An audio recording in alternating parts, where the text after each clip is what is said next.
فأنا ناصح لإخواني بالصدع بالحق تبيض وجوههم. السكوت في مسألة الحزبية يضرها، فاصدع بما تؤمر وأعرض عن المشركين. سلامي على دماج ورجالها والشيخ يحيى ودار العلم يا سعد بانيها. بسم الله الرحمن الرحيم. الحمد لله رب العالمين، والصلاة والسلام على المبعوث رحمة للعالمين وعلى آله وأصحابه أجمعين، أما بعد. Ikhwanil kiram rahimani wa rahimakumullah. Pertemuan yang lalu kita mengambil hadis yang ke-23 yang padanya penjelasan bagi kita bahwasanya tidak akan bisa seseorang mencapai kesempurnaan iman sampai mewujudkan apa yang ada dalam hadis tersebut. Apa itu? Abdurrahman kisaran.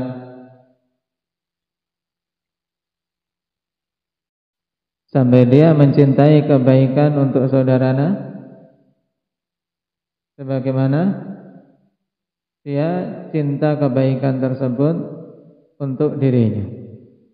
Kita semua mencintai kebaikan bagi diri kita sendiri, maka hendaknya juga kita upayakan kita mencintai kebaikan tersebut ada pada saudara-saudara kita kaum muslimin. Baik.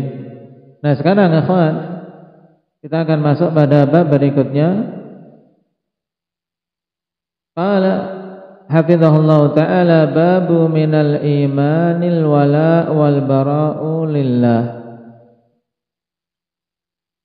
Bab yang menerangkan bahwa termasuk dari keimanan adalah al-wala dan al-bara karena Allah Subhanahu wa taala. Ini penegasan dari bab sebelumnya, ikhwan.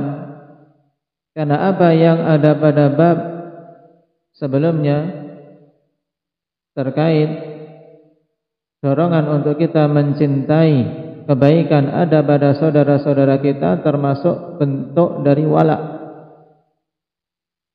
Maka dipertegas di sini bahwasanya akidah al-wala wal bara itu merupakan bagian penting dalam agama kita. Kenapa? Al-wala wal bara lillah termasuk bagian dari iman. Bahkan termasuk tali penguat yang paling kuat bagi keimanan. Apa itu al-wala, apa itu al-bara? Al-wala, akhwan, mudahnya dalam bahasa kita adalah loyalitas, memberikan rasa cinta, pembelaan dan pertolongan. Yang ini bagi kaum mukminin harus diarahkan kepada siapa? Kepada sesama kaum muslimin. Konsekuensi kita mengucapkan asyhadu an la ilaha illallah wa asyhadu anna muhammadar rasulullah di antaranya adalah harus mencintai orang-orang yang mewujudkan tauhid, orang-orang yang mengikuti Nabi sallallahu alaihi wasallam. Kita dituntut mencintai mereka karena mereka adalah hamba-hamba yang dicintai oleh Allah. Demikian pula membantu, saling tolong menolong bersama dengan mereka. Ini yang dimaksud dengan al-wala. Adapun al-bara yaitu apa? Berlepas diri dari mereka-mereka yang memusuhi Allah Subhanahu wa taala dan Rasulnya. Ini juga konsekuensi dari la ilaha illallah. Ketika kita mengaku muslim mukmin, maka harus mencintai orang-orang yang beriman dan membenci orang-orang yang kufur. Mencintai orang-orang yang membela agama Allah dan sebaliknya membenci orang-orang yang memusuhi Allah Subhanahu wa ta'ala.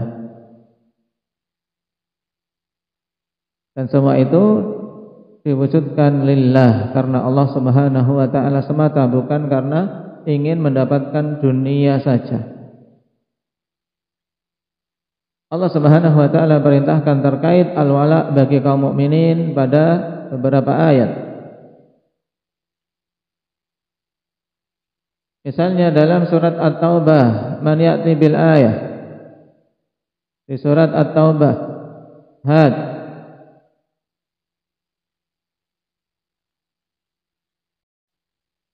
wal mu'minuna wal mu'minat ba'duhum awliya'u ba'd. Sangat jelas. Kaum mukminin yang laki-laki dan mukminat, orang-orang yang beriman dari kalangan wanita, sebagian mereka adalah wali bagi sebagian yang lain, yaitu harus memberikan walaknya kepada sebagian yang lain. Adapun terkait dengan al-bara, Allah Subhanahu wa ta'ala katakan la yattakhidhul mu'minuna al-kafirina awliya'a min dunil mu'minin. Di surat apa ini? Mujahid. La yattakhidhul mu'minuna al-kafirin. Tidak boleh orang-orang yang beriman itu menjadikan orang-orang kafir sebagai walinya, yang dia mencintai, mengidolakan, min dunil mu'minin, selain orang-orang yang beriman. Ini dilarang oleh Allah Subhanahu wa ta'ala. Wa may yaf'al dzalika falaysa minallahi fi syai'. Keras ancamannya, siapa saja melakukan demikian falaysa minallahi fi syai'. Ini menunjukkan apa? Allah Subhanahu wa ta'ala berlepas diri darinya. Nah,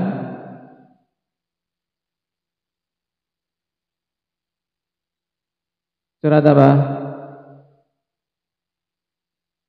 Ali Imran.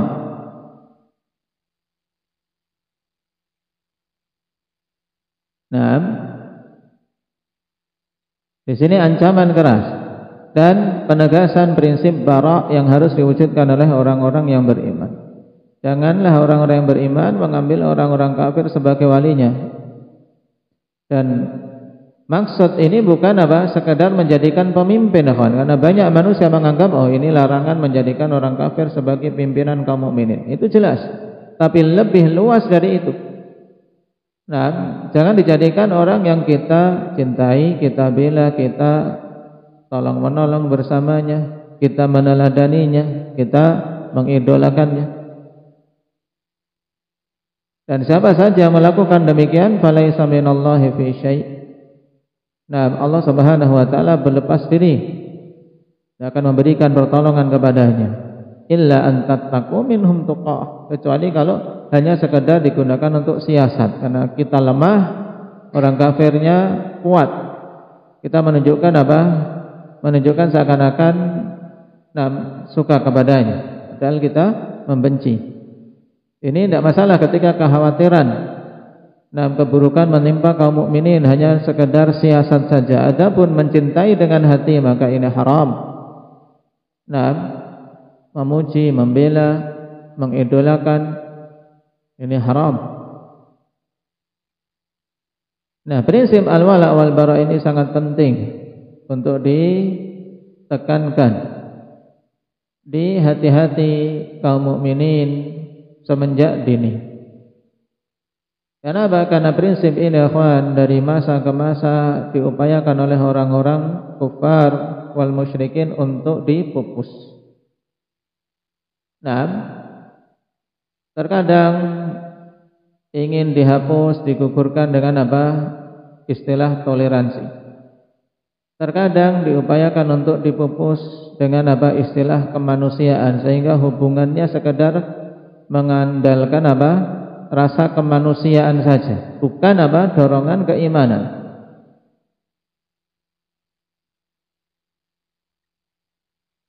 Perhatikan hadis Anil Bara' ibn Azib radhiyallahu anhu anna an-nabiy sallallahu alaihi wasallam qala inna awthaqa 'ural iman an tuhibba fillah wa tubghidha fillah.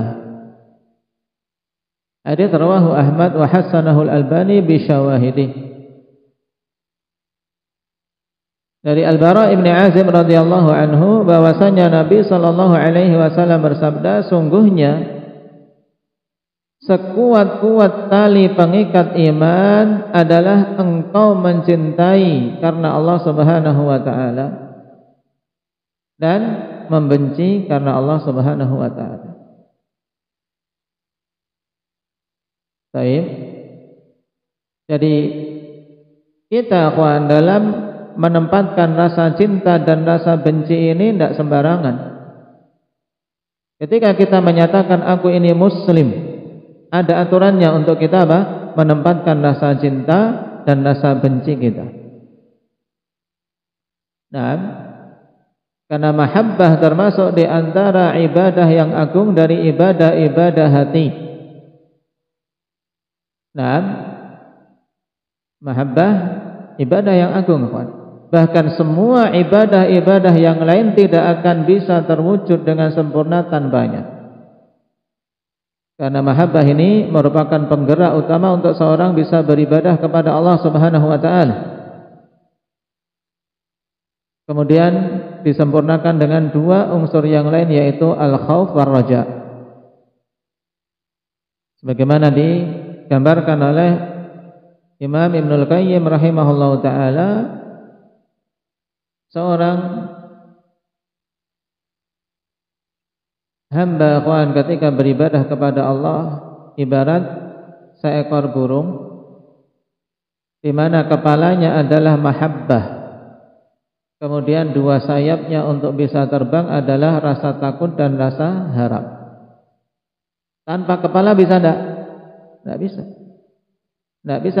Enggak bisa apa? Untuk hidup tanpa kepala. Burung tanpa kepala gimana? Maka ini menjadi apa? Dasar utama untuk terwujudnya ibadah mahabbah. Kemudian untuk seorang bisa bagus dalam ibadahnya, semakin dekat kepada Allah Subhanahu wa taala, maka butuh khauf dan raja, rasa takut dan rasa harap, sehingga dia bisa seimbang dalam melakukan safarnya menuju Allah Subhanahu wa taala. Seperti burung akan bisa terbang dengan bagus dan bertahan ketika kedua sayapnya seimbang. Makanya mahabbah ini harus kita jaga. Jangan sampai diserahkan kepada sesuatu yang dilarang.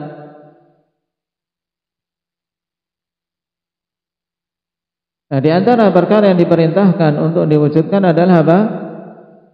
Mahabbah fillah, mencintai karena Allah Subhanahu wa taala, yaitu mencintai sesama orang-orang yang beriman karena imannya, mencintai orang-orang yang taat karena ketaatannya, bukan mencintai hanya sekedar karena harta yang dimiliki oleh seseorang atau mencintai karena fisik seseorang, bukan. Ini maksud dari antuhibba fillah. Dan sebaliknya membenci karena Allah, kebencian kita karena apa? Karena Allah. Sebab dia itu memusuhi Allah, maka kita benci. Sebab dia melakukan hal-hal yang dibenci oleh Allah, maka kita membencinya. Itulah prinsip al-bara'.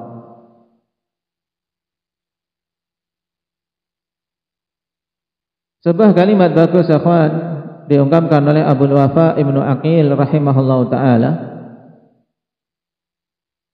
untuk menunjukkan bahwasanya prinsip wala wal bara ini kedudukannya dalam Islam penting, dan menunjukkan apa kokohnya Islam di suatu tempat serta lemahnya keislaman di suatu tempat. Baik. Nah, diperhatikan sehingga nanti kalau ditanya bisa menghafalnya nanti di luar pelajaran. Kata beliau, rahimahullahu taala, "Idza aradta an ta'lama mahallal islami min ahli zaman, fala tanzur ila zihamihim fi abwabil jawami', wala dajijihim fil mawqifi bilabbaik, wa inna manzur ila muwata'atihim a'da asy-syari'ah." Ini kalimat qawi, kalimat qawiyah. Jika engkau ingin mengetahui kedudukan Islam di penduduk suatu zaman, maka jangan engkau melihat kepada berdesak-desakannya mereka di pintu-pintu masjid. Demikian pula jangan engkau lihat dari sisi gemuruhnya suara talbiyah di padang Arafah, tapi lihatlah kepada bagaimana kecocokan mereka terhadap musuh-musuh syariat. Nah, sebanyak apapun yang mereka masuk ke masjid-masjid dan berkumpul di padang Arafah untuk menunaikan haji, ya kawan, tapi kalau kaum muslimin kondisinya dalam banyak keadaan mereka mencocoki musuh-musuh Allah dari sisi pakaian, dari sisi amalan-amalan, dari sisi kebiasaan dan yang lainnya, maka ini menunjukkan Islam dalam kondisi lemah. Kedudukan Islam memprihatinkan di tengah-tengah kaum muslimin. Dan ini yang kita lihat pada masa-masa kita. Nah, bahkan sebagiannya ridha untuk menamai dirinya dengan nama orang-orang kafir, wal'iyadzubillah. Bangga, maka ini harus diperbaiki. Harus diperbaiki. Ini bukan perkara yang remeh, tapi menunjukkan lemahnya wala dan barak kita. Nah,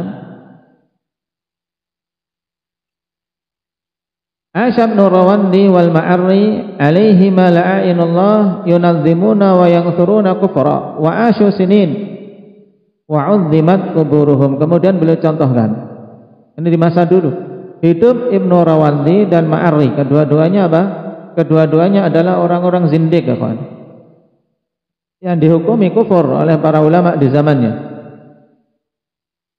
Tapi mengaku muslim.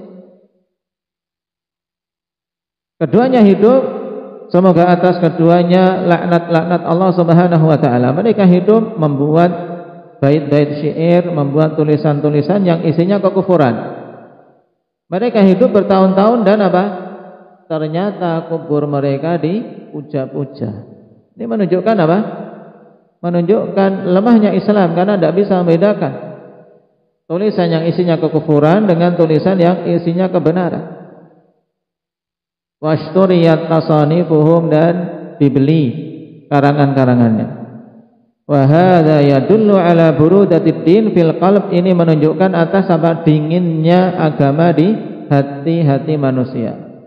Nah, beku, tidak ada semangat, tidak ada panas, tidak ada ghirrah, tidak ada ghirrah di hati kaum mukminin.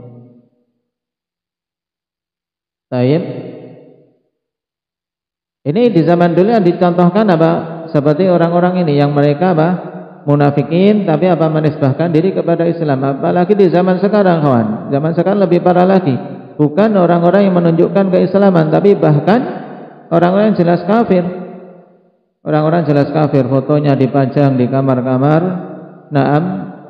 anak-anak dan pemuda-pemudi kaum muslimin.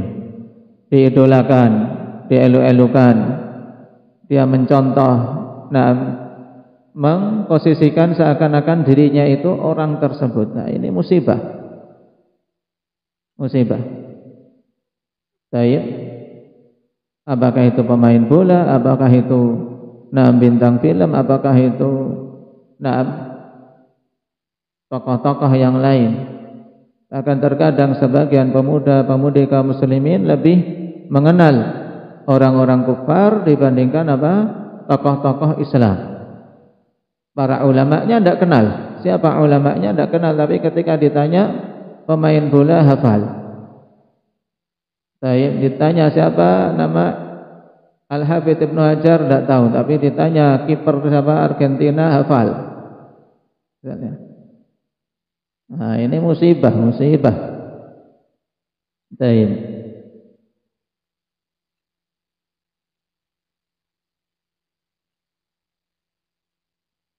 Harus dikuatkan prinsip al-wala wal bara. Kita harus membenci dengan kebencian karena Allah, musuh-musuh Allah, orang-orang kufar wal musyrikin. Kita harus membenci mereka karena mereka adalah musuh Allah Subhanahu wa taala. La tajidu qauman yu'minuna billahi wal yaumil akhir. Apa terusannya Abdullah? Nah, maknanya apa?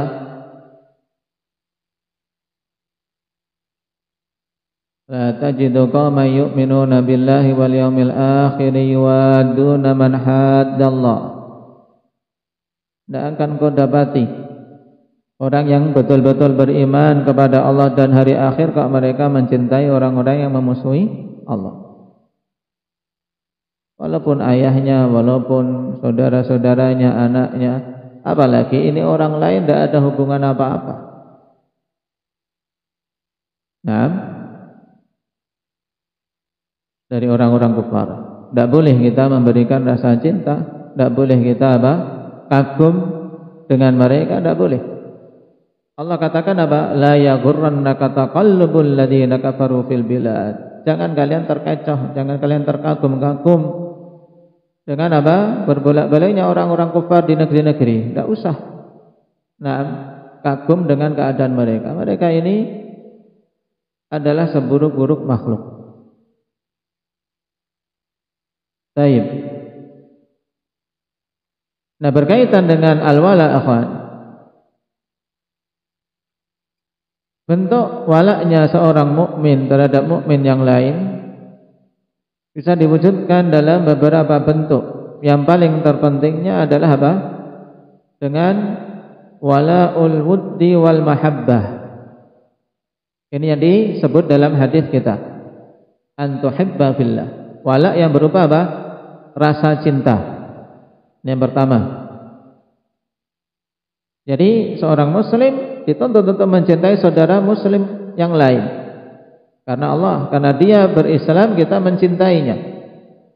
Walaupun dia tidak pernah memberi kita 1 rupiah pun. Kita mencintainya karena dia mukmin. Kemudian yang kedua, wala'un nusrah. Apa yang kedua, Qadir? Wala'un nusrah. Wala yang berupa apa? Pembelaan, pertolongan. Ketika saudara kita mukmin dizalimi, maka kita tolong. Bahkan ketika dia zalim pun kita tolong, sebagaimana bimbingan Nabi sallallahu alaihi wasallam, unsur akhaka zaliman au madluman. Zalim ditolong dengan dicegah, dinasihat. Yang terzalimi jelas ditolong dengan dibela agar berhenti kezaliman terhadapnya. Ini wala'un nusrah. Sebagaimana juga seruan Allah, wa in istangsarukum fid dini fa alaikumun nasr. Jika kalian dimintai pertolongan di dalam agama ini, maka wajib atas kalian untuk menolong. Kemudian yang ketiga,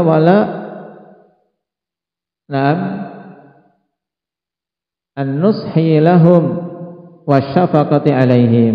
Dengan apa? Memberikan nasihat untuk kaum mukminin, yaitu menginginkan kebaikan bagi kaum mukminin. Ini 3 bentuk wala yang terpenting. Adapun al-bara'ah terhadap orang-orang kufar, nah, perwujudannya yaitu berarti hampir sama dengan 3 hal tadi. Yaitu berarti yang pertama adalah apa? Dengan membenci mereka, kebalikannya. Nah, karena di antara bentuk pemberian wala kepada orang-orang kafir yang sangat berbahaya bagi keimanan adalah apa? Walaul wuddi wal mahabbah. Kalau sampai memberikan rasa cinta kepada orang-orang kafir, ini bahaya. Berarti yang pertama bentuk baroahnya adalah harus membenci mereka. Kemudian yang kedua, karena wala terhadap orang kafir, jenis yang kedua yang sangat berbahaya adalah wala'un nusrah, memberikan wala berupa pertolongan. Maka kita tidak boleh menolong orang-orang kafir dalam apa? Dalam menghinakan atau mengganggu kaum muslimin. Dan ini termasuk riddah kalau sampai seorang mukmin sampai apa? Memberikan pertolongan, membantu orang-orang kafir dalam mengalahkan kaum muslimin, masuk dalam pembatal Islam. Baik. Ini dua hal yang sangat berbahaya. Nah, tingkatannya kufur untuk dua jenis tadi. Adapun pemberian wala kepada orang kafir dengan apa? Dengan mencontoh sebagian yang datang dari mereka, tasyabbuh terhadap mereka, maka minimal hukumnya adalah haram. Man tasyabbaha biqaumin fa huwa minhum. Hendaknya seorang muslim memiliki kekokohan pada agamanya sebagaimana ditegaskan tadi oleh Ibnu Aqil rahimahullahu taala. Hal itu dijadikan sebagai apa? Tolak ukur kuatnya Islam di suatu tempat, di suatu zaman. Itu ketika apa? Kaum muslimin mereka apa? Mereka ridha dengan aturan agamanya, ridha, bangga dengan agamanya. Ini menunjukkan Islam kokoh. Tapi ketika kaum muslimin malah apa? Terkagum-kagum terhadap orang-orang kufar, mereka senantiasa menolehnya kepada hal-hal yang datang dari orang-orang kufar. Ini menunjukkan kelemahan kita. Nasallallahu al-afiyata wassalam. Tayyib, naqra. Anil Bara' ibn Azib radhiyallahu anhu.